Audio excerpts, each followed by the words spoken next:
Sebenarnya saya tidak mau ngomong soal ini, tapi mau tidak mau saya harus bicara. Ya. Dibilang dari majelis Rasulullah belum ada yang bicara, jadi saya bicara. Jadi anak-anakku sekalian,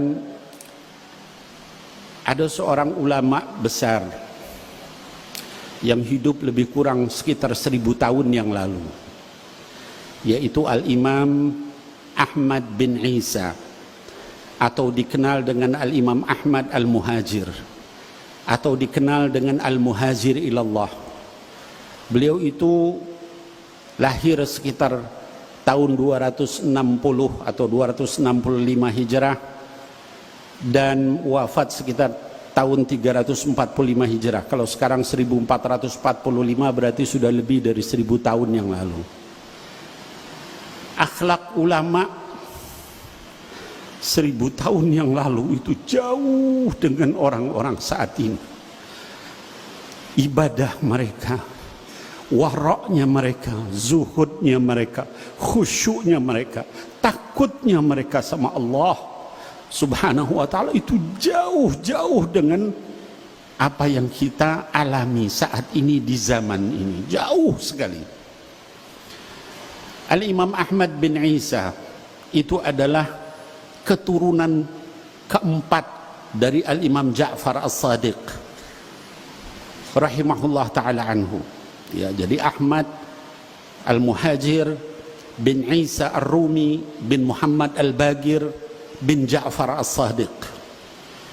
Dan Imam Ahmad Al-Muhajir atau Ahmad bin Isa ini adalah keturunan ke-8 dari Al-Imam Ali bin Abi Talib karramallahu wajhah wa sayyidatuna Fatimah Az-Zahra binti Rasulillah sallallahu alaihi wasallam. Kalau ditarik sampai kepada Nabi Muhammad sallallahu alaihi wasallam, beliau adalah keturunan ke-9, masih dekat dengan Rasulullah sallallahu alaihi wasallam. Beliau hidup 1000 tahun yang lalu. Beliau asalnya tinggal di Basrah dengan segala macam kenikmatan kekayaan. Lalu beliau meninggalkan itu semua untuk dakwah di jalan Allah melalui jalan ribuan kilometer dari Basrah di Irak sampai ke Makkah, ke Madinah dulu, tinggal setahun di Madinah dekat dengan buyut beliau yaitu Nabi Muhammad sallallahu alaihi wasallam. Lalu kemudian beliau ke Makkah, setelah itu untuk haji, lalu melanjutkan perjalanan ribuan kilometer ke Yaman, Dau'an, daerah yang kering jauh dengan Basrah, yang penuh dengan sungai, penuh dengan pohon-pohon, dengan tumbuhan, dengan segala macam.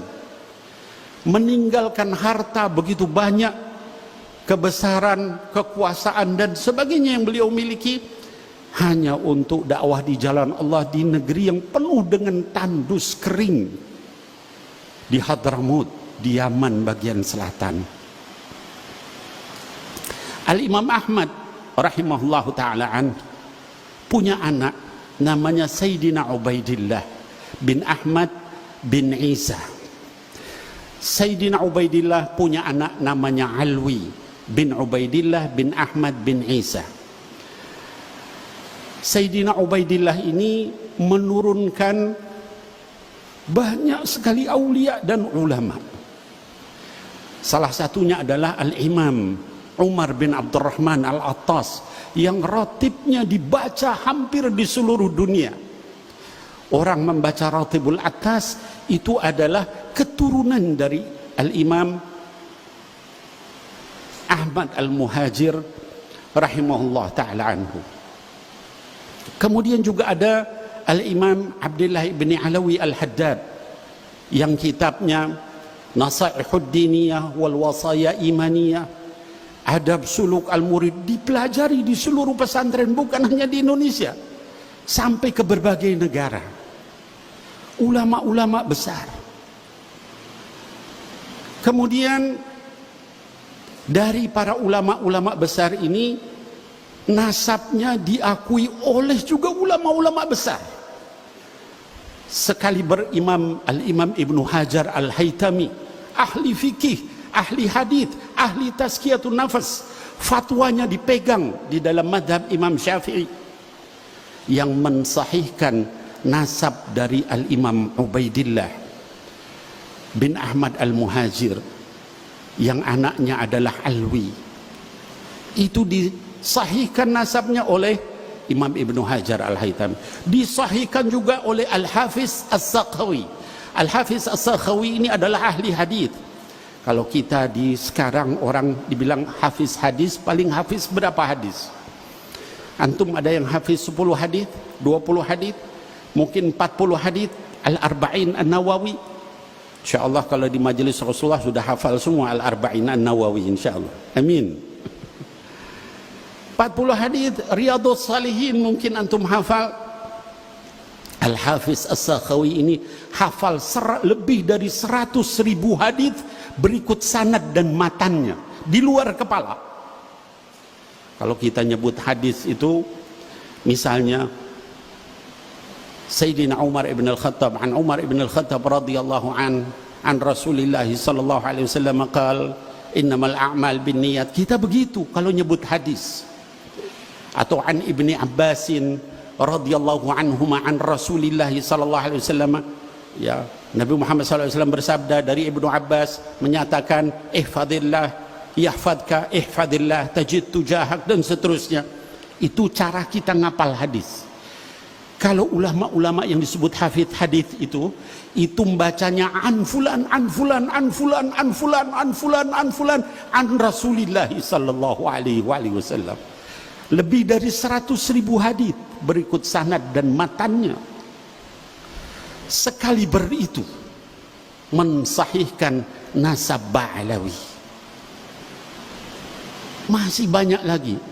Kalau dibilang ulama Nusantara siapa? Ada Syekh Ahmad Zaini Dahlan, mufti besar Makkah Al-Mukarramah, disebut sebagai Al-Imam Al-Haramain, gurunya ulama-ulama Nusantara. Syekhuna Khalil Al-Bangkalani, Syekh Khalil Bangkalan itu muridnya dari Syekh Ahmad Zaini Dahlan. Syekh Nawawi Al-Bantani dari Banten, muridnya Syekh Ahmad Zaini Dahlan. Syekh Mahfud At-Termasi dari Termas, ya, gurunya Hadratus Syekh Hashim Asy'ari, muridnya dari Syekh Ahmad Zaini Dahlan, ya. Syekh Yasin Al-Fadani, ya, itu juga muridnya dari Syekh Ahmad Zaini Dahlan. Itu mensahihkan nasab Ba'alawi. Bahkan gurunya Syekh Ahmad Zaini Dahlan adalah Al-Habib Muhammad bin Hussein Al-Habsyi, mufti Mekah pada saat itu, ulama besar.